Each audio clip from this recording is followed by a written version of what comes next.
What's up, everyone? This is the AMZ Answers podcast, your week daily 10-minute blast of Amazon knowledge.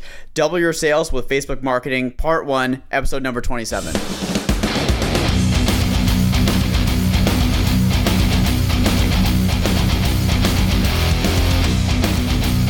What's up, everybody? Well, what's up? Welcome to the AMZ Answers podcast, episode number 27. Double your sales with Facebook marketing, part 1.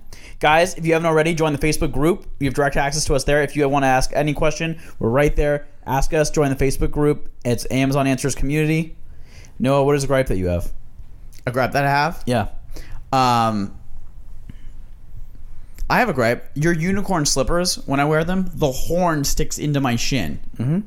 Yeah, and it seems like it would be really annoying. Adam has these slippers on that have, it's the shape of a unicorn. They have a horn that just hits you in the shin if you wear them, because I steal them sometimes. Ask. We'll post a picture. Yeah, we'll post a picture of them. They're made. I got them on Columbia. What's a gripe, dude? Well, the horn actually, it's comforting. It's a comforting horn. It's interesting. Kind of like, you need like a it's little a comfort touching. horn. It's a comfort horn. My gripe is that sometimes when you're doing a household chore and no one is around to see you do the chore, it didn't actually happen. So like today, just so everyone knows, I cleaned out the trash cans with water. I took them outside. I sprayed them down with water. That's amazing. With water, yeah, and I cleaned them out because they were smelling I'm so bad. happy you did that. It smelled like crap. Yeah, it's just the internal ones. Yeah, thank you. And I put them back in the house. And if I didn't say anything, it would never have happened. Ever. It didn't happen. It basically didn't happen. That's all. I'm so glad you did that, though. If you do a household chore and no one's around to see it, you got to gripe and also tell me, your roommate, that you did something good. Yeah, for the house. That's a really good segue into marketing, actually. It is a good segue into marketing, manipulation and marketing. Yeah. So Noah, tell the people, tell me, what do you think about Facebook marketing? Why is it important at all? What do you think? So I think I've tried Facebook marketing before. And I did a lot of Facebook marketing for Amazon Photo Guy, which is still up, and I need to take the site down for what I would do Amazon photos for people. There's a ton of people on Facebook. I've had trouble with Facebook personally because I feel like people on Facebook aren't as ready to buy as Amazon, so you really have to hone down on the market. You, Adam, are much more into Facebook marketing. You're much better at Facebook marketing than me, so I'm actually excited to hear what you have to say about this.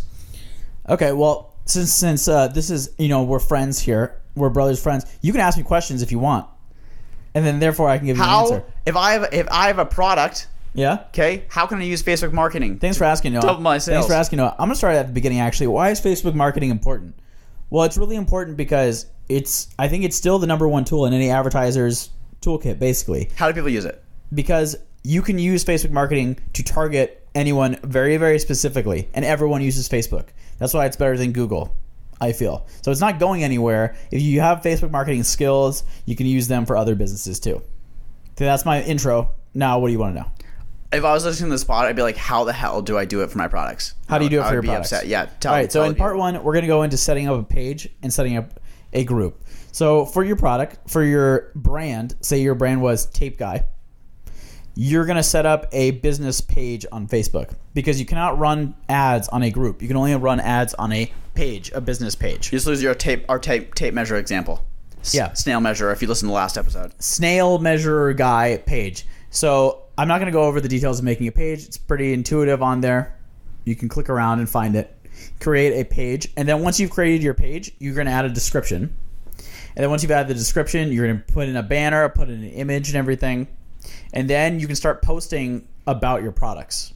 So if my product was a meter tape, my first post would be like, a lot of people say that their meters aren't sturdy enough. Ours are made with 12 extra thick, metal whatevers, and have a picture of your tape right there. And so that post, you can boost that post to a very specific audience. That's what the most important thing is. So you hit boost on the post, and you'll create your own audience. This is where the magic of Facebook marketing comes in, is that if you're doing any other kind of what's the question? Basically, the thing with Facebook is that you can get very, very honed into the market. So let's say I was trying to sell a tape measure on Amazon. Yeah. What kind of demographics can I put into my ad in Facebook to make people go to it and buy it? So let's think about who buys tape measures. Contractors? Yep. Males or females? Males, usually. Usually males? Between the ages Not of what? sexist on this podcast, Between the ages of what? I would say the age of 20 to 60. Between the ages of 20 to 60, males, That's not a big contractors, range. living where? Living in the United States. In the United States. Okay. So now we narrowed it down to 4 things, and you can see the size of your audience on the right side of the screen. There's this little dial. So you can nail what? What about dudes that own a truck? I wonder. You can also set interests in Facebook. So you could be like dudes, like F-150s or trucks. Yeah. So men that are also men that are contractors that are also interested in trucks are more likely to buy tape. Living in the U.S. between the ages of 20 and 60 who are contractors who like trucks. And we're serious about this. You can actually set these in Facebook. You can set all these interests up in Facebook. Yeah. And professions. So Adam has gotten really, really good at this. So if you're really, really good at Facebook, you can hone in to like what basically the exact demographic that buys your stuff. So let's say you set that up. You have that audience right there, right? Okay, I got it. Okay, and now what do you want to do with that audience? Do you want them to engage with your post? Do you want them to like your post, comment? Do you want them to share it? Do you want to drive traffic back to your website? That's something that is really cool too. I need to do that. Do you want to do traffic? Do you want to do engagement? Do you want to do conversions? Do you want to get like their email address or something like that so you can hit them up some other way? This all goes into building your brand and building an email list of your audience. What the goal is you're trying to deliver something to that warm audience. So I think that for basic, I would want them to go to my listing. Basically, you want them to you want to link out to your listing. I want to link right to I want them to hit the ad and go to my listing. Okay, so your Facebook ad is for traffic. Can you do that? Yeah, you can do that. Okay. Absolutely. It's for traffic. So one of the best things is you can set up a conversion where what? I don't know if you can do this. Can I read the conversions that come from Facebook? Like how many people actually bought from there? You can read how many people clicked the link, but you can't read how many people bought. Yeah, okay. I didn't think so. That would be as far as I know. If anyone is a marketing expert, you can correct me on that. Okay. Yeah. As far as I know right now, if you're just doing traffic, but if you're doing that kind of goal, then the goal of the Facebook ad that you're going to select is traffic. You just want to drive traffic from your ad to somewhere else. Okay. And then you can pick how you get charged. You probably want to pick how you get charged per click. Right? Yeah. And if your ad is really good, you will pay less per click. If you are using less impressions per click. So if like 500 people come and only one person clicks, you're going to be paying more for that click than if 250 people come and one person clicks. What should people put in the ad to get people to click on it? Put in the ad. I like starting with a question and ending with a question. So if you have tape measure guy, you can your post is on a tape measure. You could do having trouble measuring ?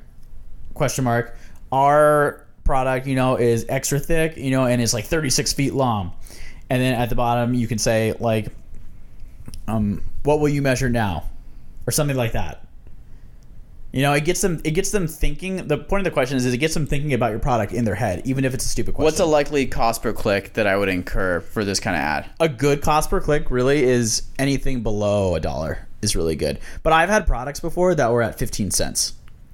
If you optimize listing enough. And that is, so you can imagine if you get like 10 clicks, $1.50. I mean, that's good. You're paying $1.50 for 10 clicks. Yeah. So I was about to say, let's say that 10%. That's why it's convert. Because I just want to say that a very optimized ad, which it won't be at first, is very cost effective. Should I do this? I need to do this. You need to do this. I think I need to do it to my website. Well, okay. So you can also drive back to your website, and then you can capture conversions there. Yeah, because I think that what I'm trying to do now is I'm actually trying to move off of Amazon a little bit so people will buy from my own webpage. Yeah. And that's basically because the margins are much better because I can do my own fulfillment costs and there's no referral fee. Well, let's just stick to the basics because in part 2 we're going to go into what it means to develop a warm audience. But in part 1, really, like you say, just driving traffic to your listings, you can do that easy. Okay, we're done, but just tell people what they can do simply to get traffic to their listing through Facebook. Simply, the takeaway from this is create a page of your brand, do a post about one of your items, boost the post, click on traffic as your the goal of the ad, and you're going to, that's it. You click on traffic, and in your post, you're going to have a link to your listing. And if you guys have questions on that, please ask us in the group because it can be confusing at first. Definitely. Okay, awesome. Ask in the group, and Adam will let you know. Yep. Cool. All right. Noah, what's your biggest takeaway from this? My biggest takeaway is that I need to do this. I need to do this for about 6 months, and I've just been putting it off, and so it needs to happen. Yeah, guys, and stick around and listen to part 2, because part 2 we're going to talk about warm audiences, which is when you really start to develop your audience for your brand, and you can just keep delivering them products, and they're already warm. Awesome. All right, thanks, guys. All right, guys, see you next time. Bye.